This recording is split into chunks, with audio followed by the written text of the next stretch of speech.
Coming up on Fulton today, homeowners looking for a break on their property taxes can now file for homestead exemption. We'll have the details. And Fulton County takes another drastic security measure to keep their inmates behind bars. These stories and much more on Fulton today, next. From the Government Center in downtown Atlanta, you're watching Fulton Today with Shania Chavis. Welcome to Fulton Today, everybody. I'm Shania Chavis. This new year brings with it a new opportunity for first-time homeowners and homeowners over 65. They could be in for a big break on their property taxes, but first, they must file for homestead exemption. The county's chief appraiser, David Fitzgibbon, is here now to give us all of the details. Sir, welcome back to the show. Shania, thank you for having me here. It's a pleasure. So from January 1st to April 1st, property owners can file for homestead exemption. David, tell everybody exactly what the exemption is and who qualifies. Homestead exemption is a deduction from your taxable value. Anyone who owns and occupies their home as of January 1st as their primary residence can file for homestead exemption. There are additional exemptions from the basic exemption. For age exemptions, you can get an additional amount at age 65 and at age 70. There are some income-related exemptions and some for disabled veterans. All of the exemptions are listed on our website, as well as the qualifications for each exemption and the procedures for filing those exemptions. You can file for the basic homestead exemption online through our county website. You must come into the office if you have any of the additional exemptions, because there is information that you must certify or verify for us, so that requires an in-person visit. And David, I understand from my notes that new homeowners can also file what we're calling personal property returns beginning in January. What is the personal property return exactly? Actually, personal property returns are primarily business personal property returns. They affect the business inventories, furniture, fixtures, and equipment. They are due by April 1st. We mail a copy of the return, or actually we mail the return probably by the second, third week of January to all existing accounts, and anyone that is a new account, we try to locate those businesses and mail them a return. They must have it back into us by April 1st. There are penalties if they do not return that return. And now let's talk about those property values. Fewer appeals for the 2012 assessments. Talk to us about that. For tax year 2012, we have received just about 27,000 appeals, which is about 11,000 fewer than we received last year. We have processed at the Board of Assessors level about 16,000 of those appeals roughly, leaving us about 9,000 to be reviewed and processed. A number of those appeals have been forwarded back to the taxpayer with our decision, and some of them have already been forwarded to the Board of Equalization for the second step in the appeals process. And so what then does that say about the housing market?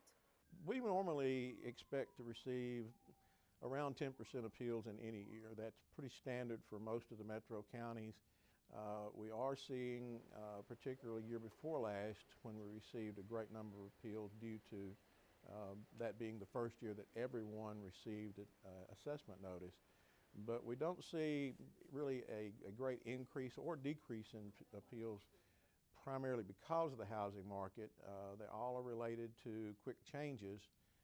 If values go up pretty rapidly, we're certainly going to receive more appeals than when values go down fairly rapidly. So the 27,000 was under 10%. Which we thought was a fairly good year. We certainly would like to have fewer, which would seem to indicate we would be doing a little bit better job in the public's eye. But we would expect to receive 8 to 10% of the total number of parcel count as appeals each year from now on. And your final comments? We think that we have improved our appraisal and assessment process in the past couple of years. We're putting a great effort on more analysis and smaller neighborhood groupings. Of course, it's the toughest time in my career to try to set values because the market is still so uncertain. We're seeing probably still a downturn continue. We don't think we're at the bottom yet. We think that perhaps we'll see the digest reduced another 2.5% to 3% overall this year. Certainly that's the average of the countywide. We'll see some areas that do have increases. We are seeing some activity that indicates that property values are increasing in some areas, and some areas naturally are decreasing. But on the average, we expect to see an overall drop in the tax digest. All right, Chief Appraiser David Fitzgibbon, always great information. Thank you, sir, for your time. Thank you for having me here. It's a pleasure to be here. Now, if you've already applied for homestead exemption, you do not need to reapply. You can find out more about homestead exemptions and property appeals by contacting the tax assessor's office. After months of discussion, Fulton's elected officials come to an agreement on how to make the county jail safe for sheriff, deputies, inmates, and the community. FGTV's Annalise Baker has the story. Shania, over 1,400 locks are set to be replaced at the Rice Street Jail come March. But in the meantime, sheriff deputies are taking new security measures to ensure safety for jail staff and inmates. In an average week, some 1,000 people are processed into the Fulton County Jail. As those inmates await their trial or serve out their sentences, it is the sheriff's responsibility to provide safety to all inmates. One measure of safety is replacing old and faulty cell door locks and door operators. Jamming objects into the lock,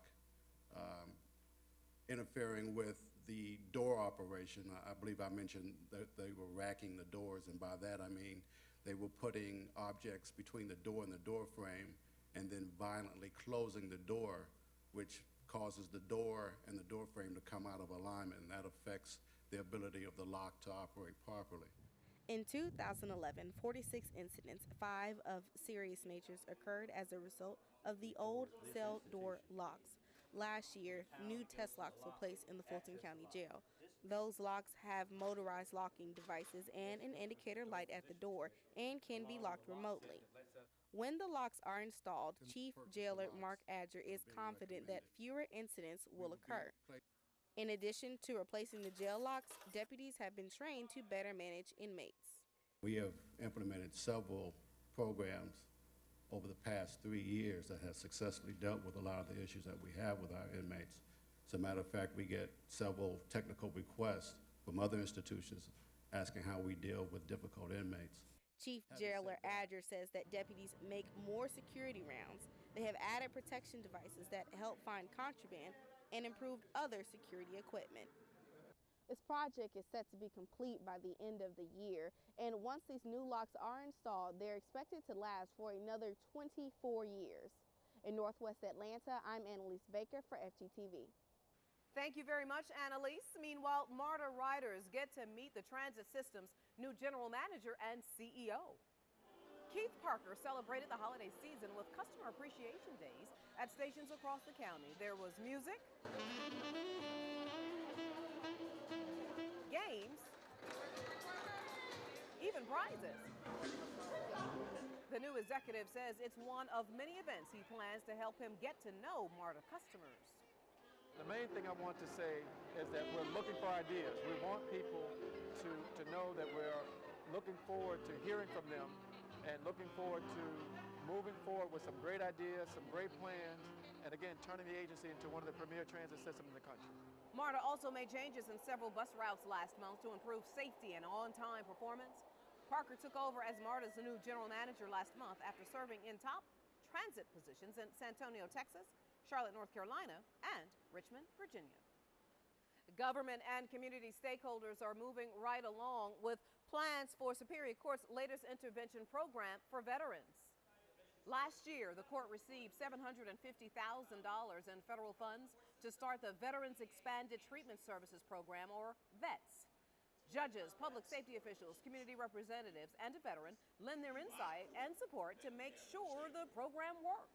We pretty much want to lay down the groundwork of what our program is about and what we intend to do. We also wanted to make sure that we had other players from the community involved. So we asked them to join various committees so that we can launch this program effectively. Census Bureau figures show approximately 48,000 veterans live in Fulton County, and 22% of the county's drug court participants in 2011 were veterans. Well, this court is going to specifically deal with the veterans' issues. One that stands out is post-traumatic stress disorder. This is not something that our normal drug court participant would encounter in that same manner from a war zone. So we're going to use the benefits of the VA, the services of the VA, to really target those issues. The program expects to accept its first group of 40 veterans this spring.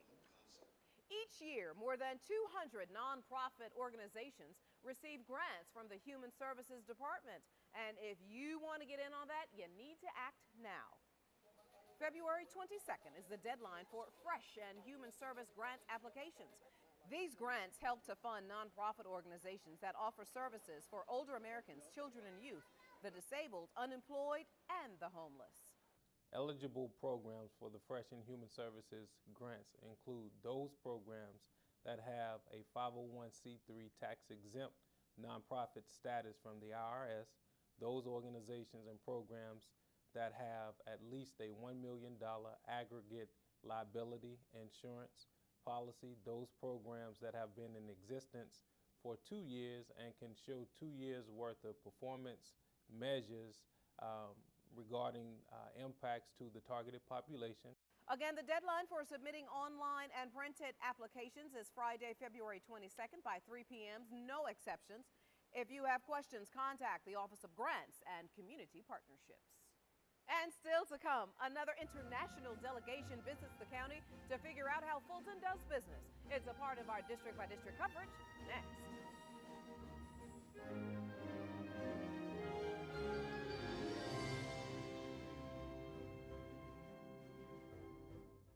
You're watching Fulton Today. A Fulton County Commissioner talks economic development with an international delegation, and students from both North and South Fulton are honored for their artwork. Here's this week's district-by-district coverage. We began in District 1 with Chairman John Eves welcoming the governor of Nigeria's Benue State to Fulton County. County department heads attend the meeting to talk about how each department works. By attracting businesses to Fulton County, by helping to retain and expand businesses that are already here. The county's jail recidivism rate and water resources were among the topics discussed. The governor and Chairman Eves hope to work together in the future. I've extended an invitation to him to visit Benue, and he's graciously agreed, and so we're looking at having a memorandum of understanding between Fulton County and, of course, Benue State. And so we're going to share a lot in what they're doing here, things that are mutual benefit. Benue State is located in mid-east Nigeria. It is known for its rich agriculture region. The area also has 3 universities. Commissioner Liz Hausman presents proclamations to young artists in Alpharetta.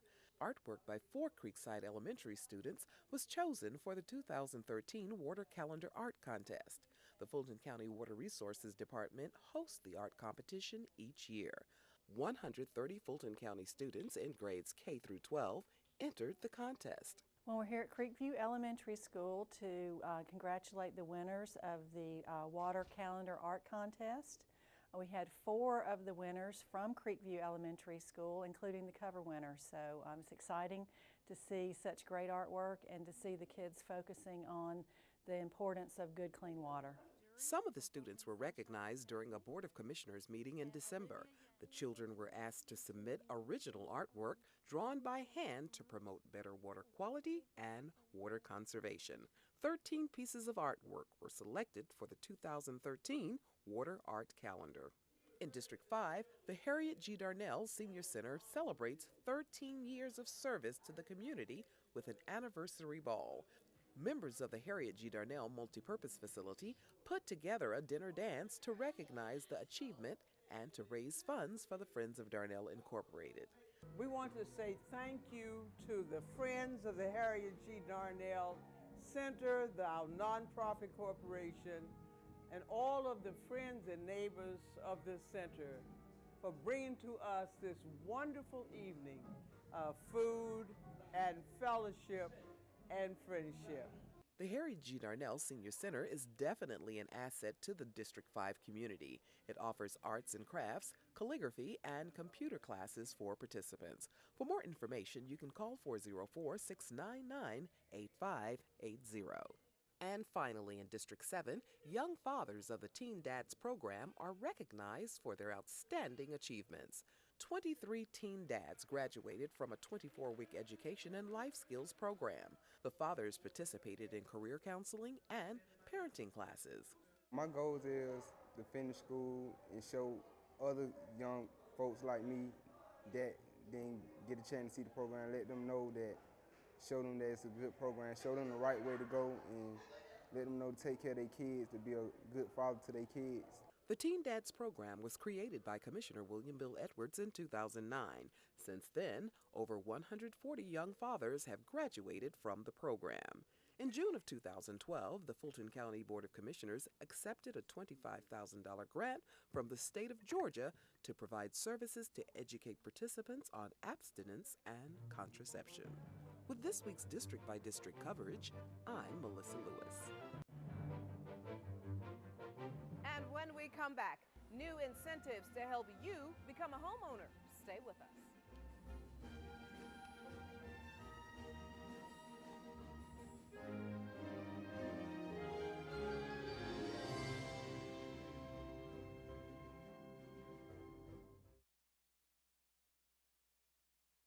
You're watching Fulton Today.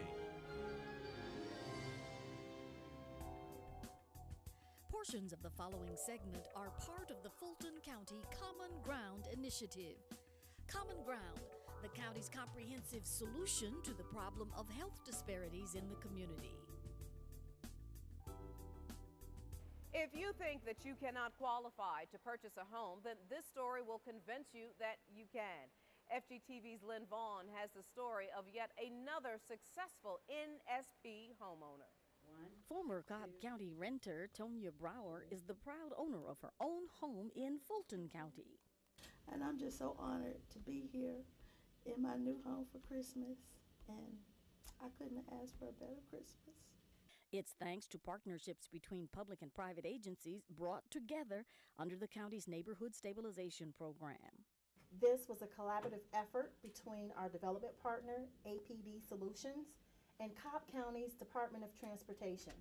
Cobb County took control of Brower's former apartment complex under eminent domain to make road improvements.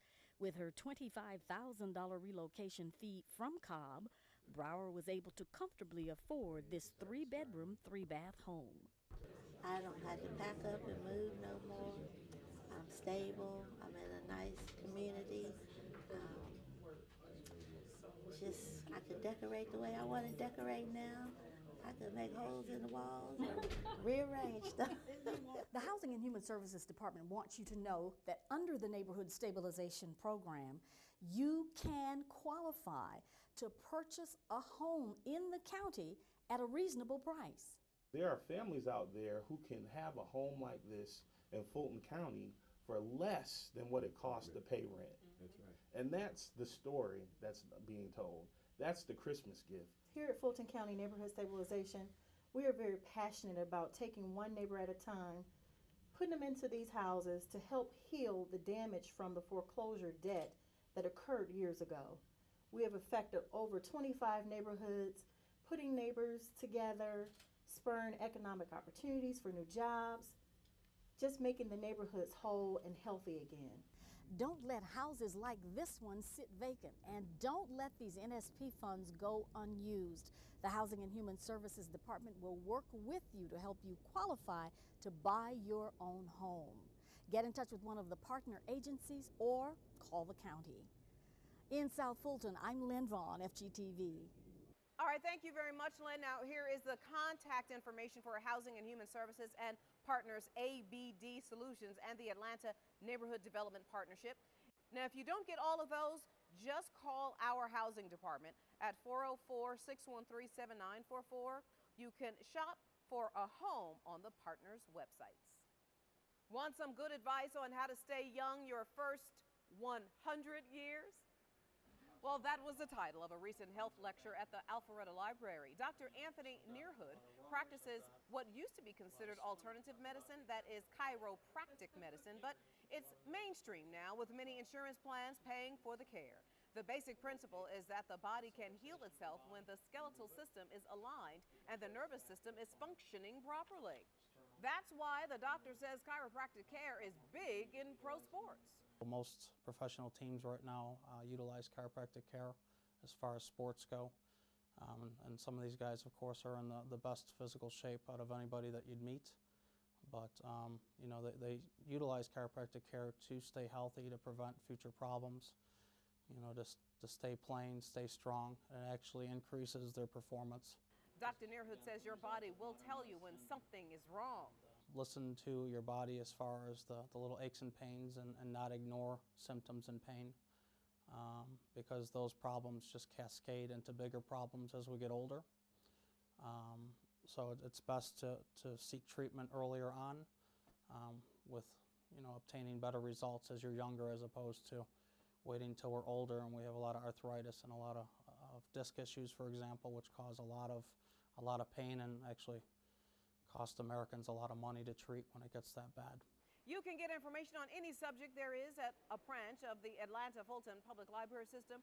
Broaden your knowledge by calling 404-730-1700 or going online at afpls.org. The Office of Aging is keeping its seniors young in mind and body with its new partnerships this year. First, says Division Manager Sarah Hilton, look for new ways to keep seniors on the go. Within Georgia and within the Atlanta region and Fulton County, transportation is the #1 need for seniors, and we're looking at how we can enhance our partnerships and transportation options in an environment where we necessarily don't have all the resources that we need. So the Office of Aging is looking at different partnerships and different cost-efficient programs which will provide transportation to our seniors. Teaching healthy living is also a top priority. Also for 2013, we're really looking at promoting health and keeping people well, and looking at lifestyles and how people can just adopt healthier lifestyles to live longer and healthier. It's very important that each and every day people take steps to improve their health, and health promotion will be a key moving forward in 2013. And finally, Hilton says there will be more of these popular programs. The Senior Tech Rally held in partnership with AT&T. They provided a number of smartphones, tablets, iPads, and they taught people about social media and how to utilize technology for their benefit. So after the success of that wonderful partnership, we are looking to implement that again in 2013. Now, you can call the Star Line or check with any of the 15 neighborhood or 4 multi-purpose senior centers for a schedule of programs and services. And still to come, some fun and creative activities for the family for winter. Stay with us.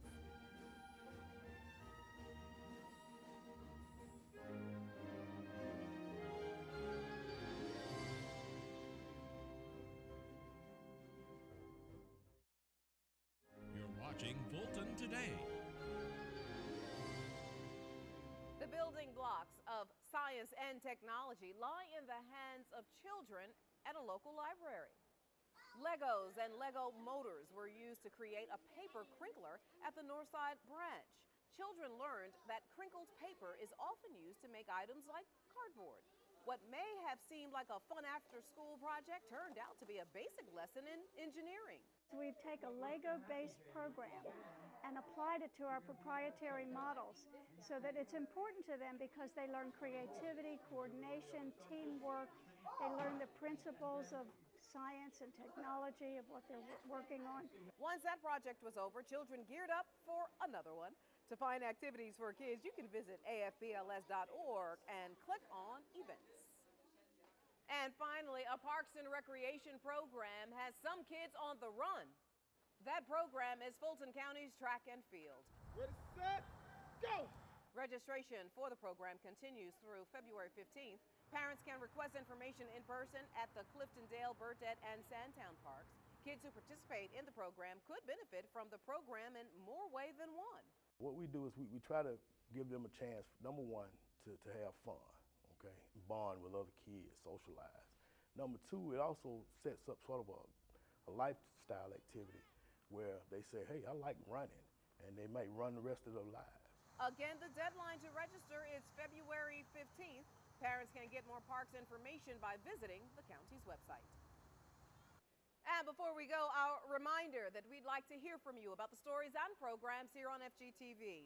Go to our website to take a survey or email or call us. The number 404-612-8317.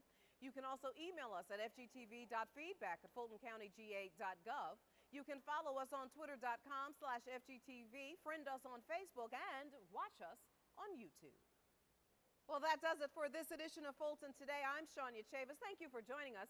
Join us each week for news around and about Fulton County.